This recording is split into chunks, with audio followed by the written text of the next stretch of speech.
Cameroon is a West and Central African country with so much to offer. With over 240 languages and tribes, Cameroon is truly a diverse country. The grass fields of Cameroon are home to many of these people and my family in particular.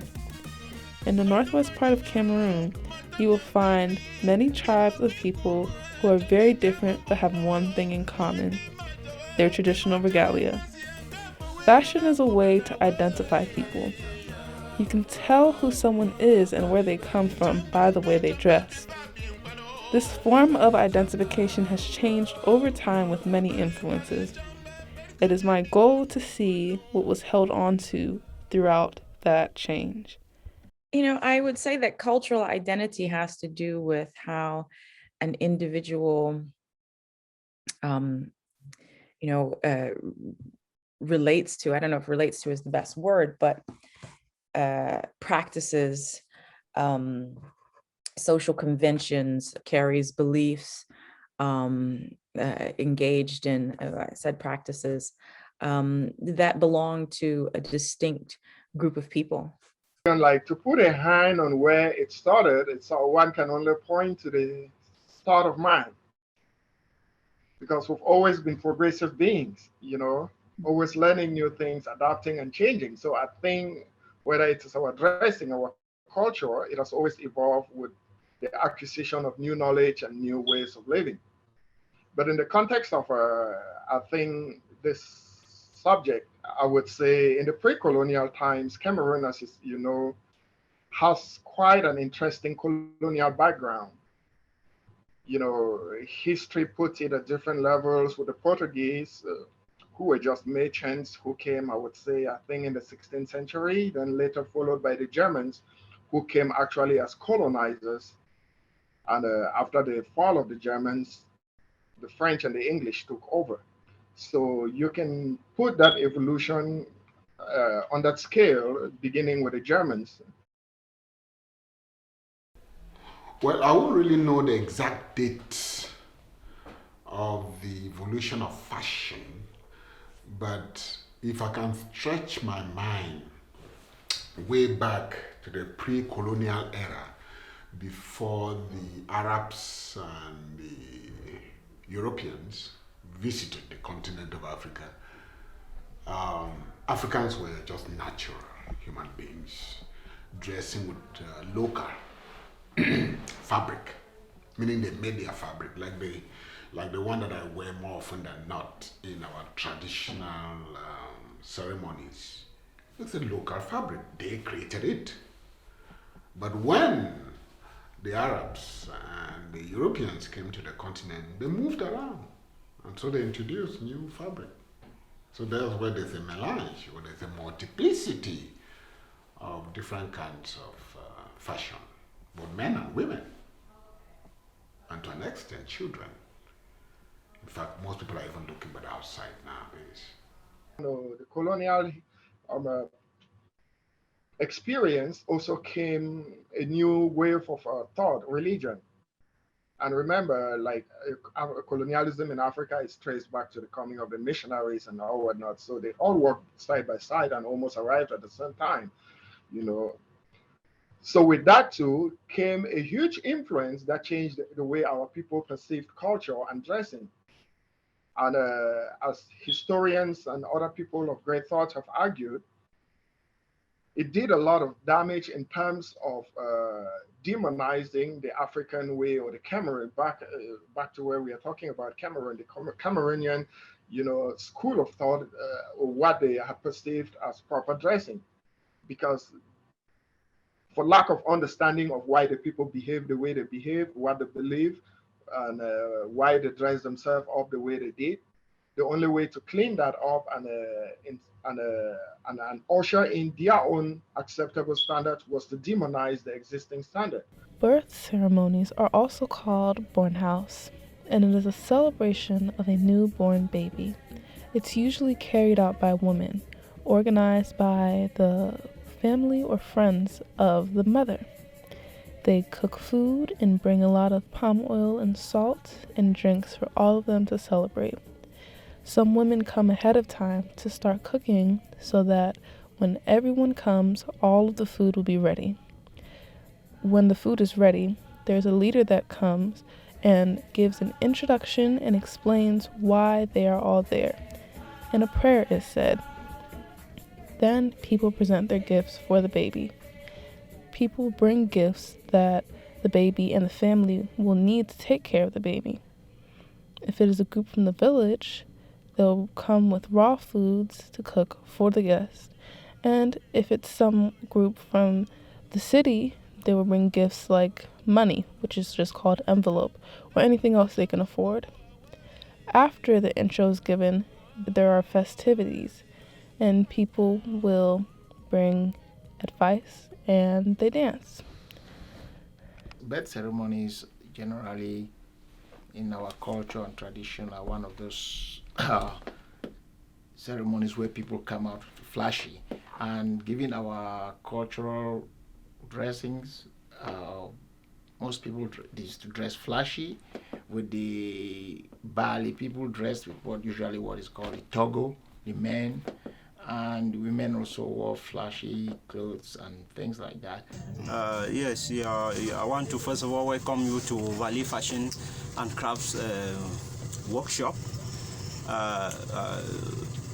When you talk about the different designs of the atogo, or the different designs of the traditional outfits, especially in Cameroon, there are some designs that are reserved for the kings and the queens, and there are some designs that are reserved for traditional ceremonies.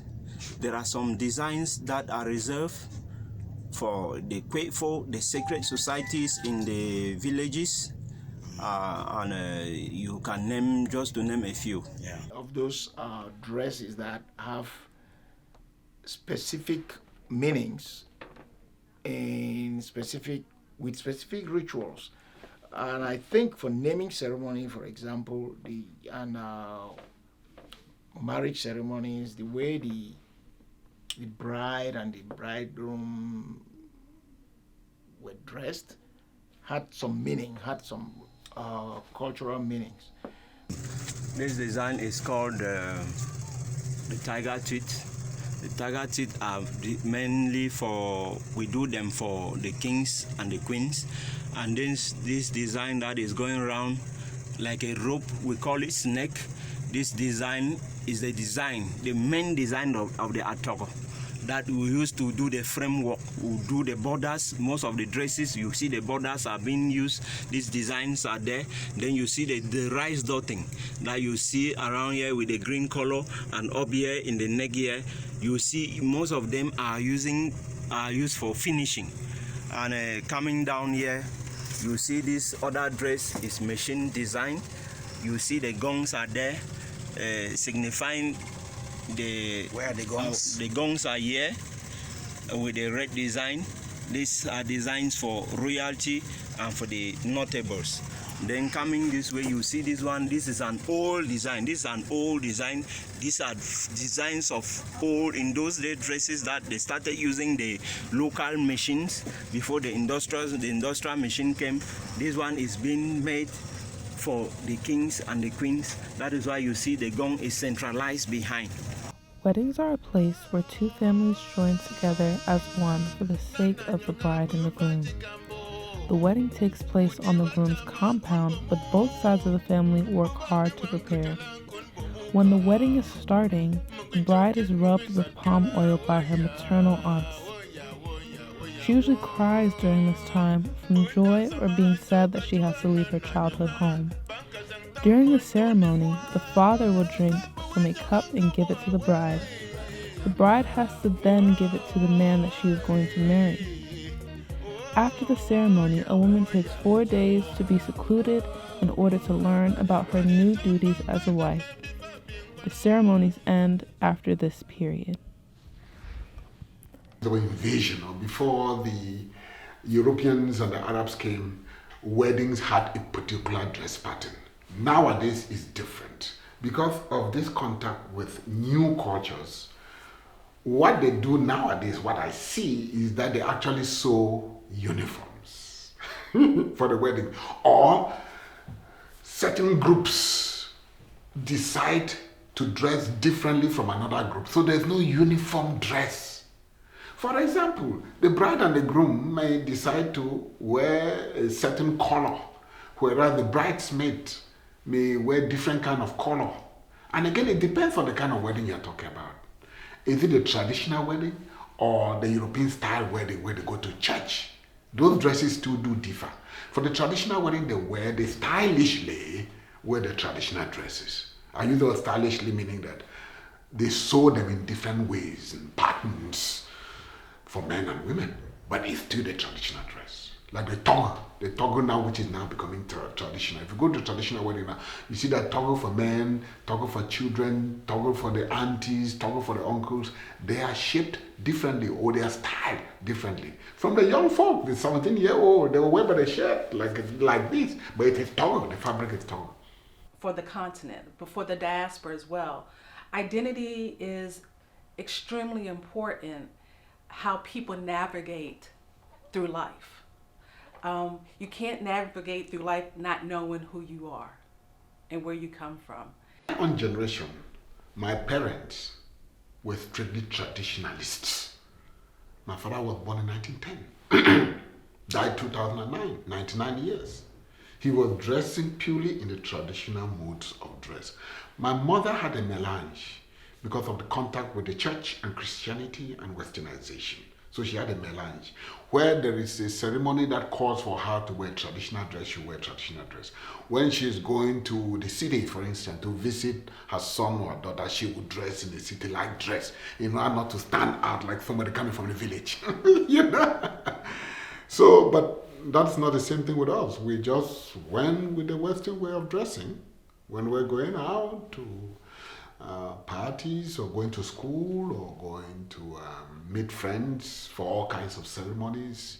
We're just dressing Western, honestly. We only tried our best, as I said, when there is a death ceremony or when there's a wedding, and then we had to change and conform. But normally, we just wear jeans, t-shirts, or suits and ties from the West. Yeah. As I was saying, culture is acquired. It's not something that is actually really taught. First, it's acquired. What you wear will influence what your children will wear tomorrow when they grow up and they're like you. If they see you attaching importance to wearing a traditional cap, traditional dress in certain ceremonies, children leave what they learn, and they learn what they leave. So they will just copy and they will learn along. Death ceremonies are the last goodbyes people give to their loved ones before they transition into the afterlife. There are many stages in this ceremony. First is the burial. People are usually buried quickly by their family members. They wash and anoint the body before burying it in their compound. In some northwestern tribes, people are covered in a cloth called ndap, and a specific number of millets are put in their mouth. This number symbolizes their dead family members. Today, other people that attend the funeral are given corn or granite to eat at the funeral. After the burial is the Kardai period, where people celebrate the life of the person who had just passed. Food is given to the family and friends of the deceased. Because people are buried in their home compounds, funerals take place in the village rather than the city. Funerals have now adapted to the different traditions involving Christianity. That initially, if as far back as I can remember, death ceremonies traditionally during our parents' time used to be very dark, to put it in a bad way. I mean, it was all in black, and traditionally I remember also that there were lots of things that were not really, they weren't bright stuff and so on. But I can also recall that not too long, people started wearing things like white clothes in death ceremonies, and I'm not sure what that signified, but I know for sure that our parents dressed very not flashily during death ceremonies, as opposed to or compared to how we in the modern era dressed.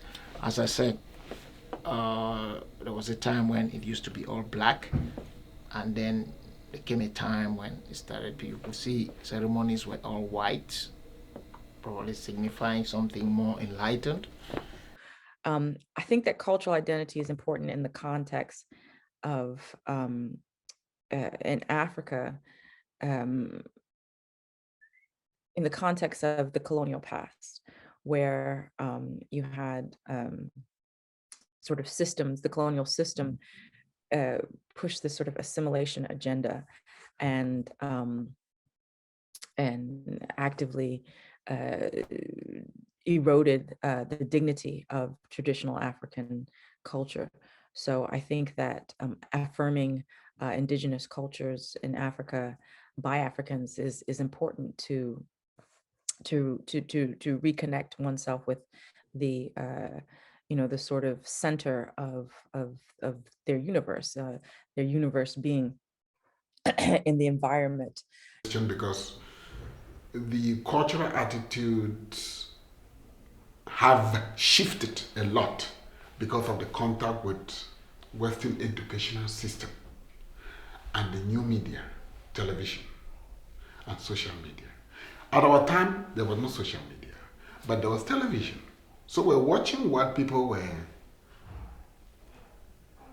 carrying out as culture in the West in terms of music, in terms of food, in terms of dressing, in terms of social bonding in all kinds of aspects. And we imitated that. Starting from the way we even styled our hair. We're just following it because that's what we saw on TV. It was cool. In fact, most of us had pictures of the Michael Jackson on our walls when we were growing up. Because we're all looking up to Europe and America. That's the cultural shift. And that is why when talking about African culture nowadays, it's very difficult to pinpoint African culture. When you go to all the cities in Africa, if you don't visit the rural part of the village, you will not see the real African culture from all this discussion that we are having. All you are going to see is importation of Western culture from music, dance. In the late 90s and above, there was this new return to some of those ideologies, which are popularly referred to as Pan-African ideas, where youth are now becoming to question a lot of things and what is there in our culture that really defines us that we should be proud of and we should, fight for and preserve. So youth are getting back to that. Africans are doing well to come back to their roots, and they should not stop. It's going to take a while before we can maybe defeat the Italian suits and the what, but African is good. I think of the late President Thomas Sankara. There was a time he said, look at the way I'm dressed. He cited somebody that was manufacturing what he wore on his body and said, Africans love African. It is in the head. Okay, just love what is African. It is good for us, for our local homes, and for our pride as a people, as a cradle of humanity.